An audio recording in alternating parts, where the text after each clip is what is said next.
Welcome back, ladies and gentlemen, to another video, second video of the day here on Max Talks Movies. My name is Max Tinnerberg, and on this video, I'll be breaking down the Emmy Awards that happened last night, Television Academy 2020. I have thoughts on every single category, most of the victories, and some surprises that we will also talk about here. Before I do start this breakdown of the Emmy Awards from last night, the best way to support this channel here on Max Talk Movies is to leave a like button, leave a thumbs up. That really supports the channel, and I'm eternally grateful for you guys doing those like buttons. Also, please share this video if you know anyone else who watched the Emmys. They'll be interested in watching this video. Also, leave a comment down below. What are your thoughts of the Emmys? Were there any snubs that you thought people missed on? Were there any shows that you particularly loved that did not get any wins last night? Talk to me about all those types of shows. And tell me your overall thoughts of how the Emmys were to you last night. Were the awards show good, bad, all types of things in the comment section down below. Please subscribe and ring the bell for notifications if you're interested in any TV show reviews, movie rankings, YouTube live streams, and breakdowns like this. So let's get started. So last night were the Emmy Awards. Now this is kind of the most committed I've been to the Emmys. I've been watching a lot of TV really for the past 2 to 3 years now. And as you can see on my YouTube channel, if you're new to this, I'm currently watching 3 or 4 shows at the moment at one time at the moment. So I'm pretty busy with TV. And right now, this was a pretty important show for me as a TV fan. There were a lot of shows that I did watch, a lot of shows that I didn't watch. So again, if you watch a show that I didn't watch and you loved it, great. If there's a show that I like that you haven't watched, that's also great. I'm here just to give you my thoughts of the show. So as a whole, I thought the show was okay. The actual show, it was as good as it was gonna be. I thought Jimmy Kimmel did a great opening monologue, but then it kind of felt like the jokes kind of ran out of speed. Weren't that great the rest of the night, mostly with the actual award show. I thought the Friends reunion was fun. I also thought that the Anthony Anderson bit was really, really great. But most of the other bits for me just didn't really land, especially the Jennifer Aniston fire one or the Randall Park llama one. Just all didn't really fall amazingly. But now let's talk to what we actually are here for, the actual award winners. So before I talk about these three, I'll really talk about the category. I have a couple surprise picks as well here in the show. So first award, really the first hour of the show was the comedy category, and it was a complete sweep for Schitt's Creek. Now Schitt's Creek, just ended its 5th and final season, and I'm just saying this heading in, I have not seen any bits of Schitt's Creek. Now, I know that people love the show, but I know friends who actually really like the show, but I personally haven't seen the show. It was on Pop TV, which wasn't accessible for me, but obviously this season and the rest of the show has been dropped on Netflix, and because everyone's saying that this was its last season, that it would easily be nominated for everything. Now, people were also saying it would possibly sweep. It did sweep. Now, the other shows that I want to talk about that didn't get nominated were nominated that didn't win. I also have a review for this channel for season 4 of Insecure. That season was just nominated, not just for comedy, but also lead actress and supporting actress. I do love Insecure, one of the funniest shows that you'll see, very relevant as well. Issa Rae easily was probably the best comedic performance I've seen in the timeline of how these shows are eligible. Yvonne Orji was a really good supporting role. If you have seen Insecure like me and you love it, I have a review on this channel of a regular review for season 4 of Insecure. So if you also like Insecure, please click the link at the end of this video for my Insecure review link. But also, guys, I also saw Dead to Me, which is on Netflix, which in my opinion has been the best comedy that I have seen in 2020. I really loved Dead to Me. I thought season 2 was actually better than season 1. And season 1 in the Emmys last year were only represented by a single performance from Christina Applegate. This year, it was Applegate and Cardellini, and it was also the comedy series. So I really enjoyed Dead to Me, was also rooting for that. And the other show that I watched in this category was the Kaminsky Method, which is also a Netflix thing. Insecure is on HBO. Kaminsky Method was a Netflix show with Michael Douglas and Alan Arkin. Usually those performances and the show get nominated but never win. I get why it doesn't win. I actually thought season 1 was a lot better than season 2. So I get why it didn't win, but I still really enjoy the show. So I can't really tell you if I really enjoyed, if I agree with Schitt's Creek winning, obviously it swept everything, so it must have been an amazing ending to the show. If you have seen Schitt's Creek, please let me know if you believe it should have swept every comedy category, because I can't tell you my overall thoughts on that. But what I can tell you my thoughts are on Watchmen, which I haven't talked about it on this channel before because I started this channel earlier in the year, but Watchmen, in my opinion, was the best show on television in 2019, in my opinion. I thought it was a brilliant show, not just from a DC comic book superhero thing, but the relevance of the Tulsa Massacre, racial issues that became completely more relevant during these pandemic times with racial injustice, really hit the center point. And I love Watchmen. I was really rooting for it in every category. It didn't win everything it was in. It didn't do the Schitt's Creek of limited series.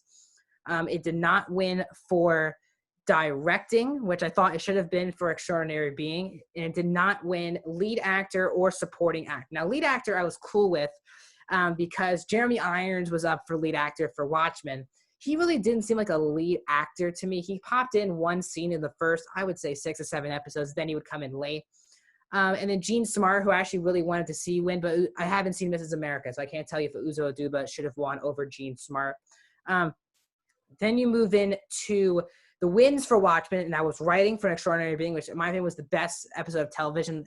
I maybe have ever seen a brilliant episode of television, and I should have won writing and directing, but just won writing, which is great, and Lindelof gets credit for the writing for that episode as well.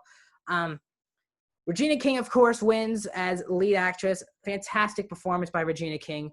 She really makes that show great, and she's red hot at the moment with, the Oscar win for If Beale Street Could Talk last year in supporting actress, and she continues to find these great performances later in her career, and she is red hot with directing now, but Watchmen was definitely her baby. And then also supporting actor Yahya Abdul-Mateen II, who played Cal Abor / Dr. Manhattan. What a great performance he was. He deserved to win. He was amazing in the show. The mixture of him and Manhattan were actually a really great combination. And again, him and Regina King shared a lot of screen time. If one of them is going to win, I think both of them have to win. And they both did, which was great. And of course, Watchmen did win limited series. Really great news. Watchmen deserved to win. It was nominated had the most nominations out of any category at the Emmys. And I think it had like 21 nominations and 11 wins, which again, most nominations, and it had the most victories. So great for Watchmen. HBO with another great hit. We'll see if there's a season 2, but it is winning for a limited series, so it deserves to be winning. Then we'll move into drama, and Succession pretty much cleaned up except for 2 categories that I'm going to bring up as the 2 big surprises of the night. Now, again, guys, I have not seen Succession. So people have told me, my family have told me, they really do love this show with Jeremy Strong, who won for lead actor. In general, I think people really really enjoy the show. So I can't really tell you if it should have won. The other shows I was rooting for, one was, I thought the best show, in my opinion, that I've seen in 2020, and that was Ozark, that had a lot of nominations, I think 18, and it had 1 victory, and that was one of my surprises of the night. And that was Julia Garner winning for the 2nd consecutive year for Ozark, and supporting actress is Ruby. I forgot her name, but again, my favorite character on Ozark, and she was great. Again, she deserved to win. I was rooting for, obviously, Jason Bateman to win acting, Laura Linney to win Best Actress.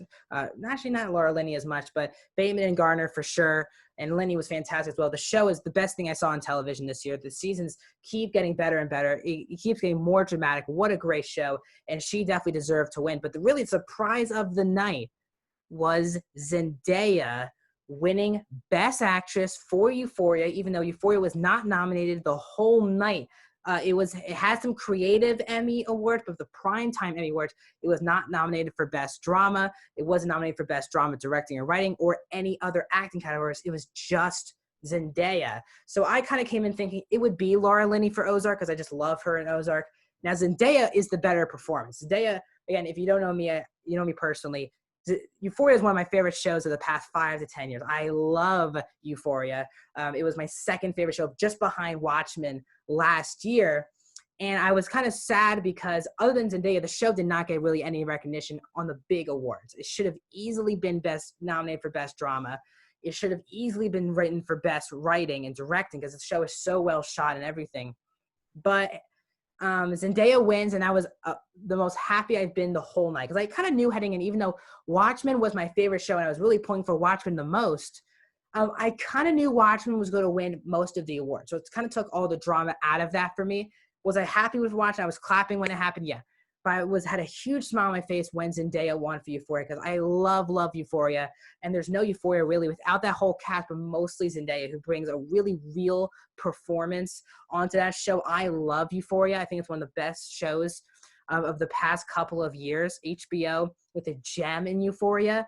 We were told this actually reports this morning that we're going to get a pandemic episode of Euphoria, and it will start filming early 2021, release 2022. So I believe we have to wait 2 more years for this show, but to come back to full force because I loved the first season. When it came out in the summer, I could not stop talking about the show, and a lot of that had to do with Zendaya. It was a pleasant surprise. Zendaya, the youngest female ever to win the lead actress in a drama in the Emmys history. 24 years old, amazing achievement. Everyone, you can tell how many people love the show and love Zendaya on Twitter and on the social media, praising her. That was the really exciting night for me as a Euphoria fan, seeing Zendaya win for Best Lead Actress. So overall, guys, those are my overall breakdown of the Emmys 2020. Let me know your thoughts. Did you agree with me? What other awards did you really love Succession? Did you really love Schitt's Creek? Tell me about your thoughts on those shows down below. Are you just like me who maybe wanted Ozark to win for Best Drama, wanted Euphoria to be nominated, wanted other stuff to happen? Let me know in the comments down below. Leave a like button, subscribe. The next video on this YouTube channel will be coming this upcoming Wednesday. Well, I'll be giving you my Enola Holmes spoiler-free review, the brand new Netflix original with Millie Bobby Brown, this upcoming Wednesday. The video I already did today is already up on my YouTube channel, is the spoiler review of episode 6 of Lovecraft Country. I'll see you guys in the next one.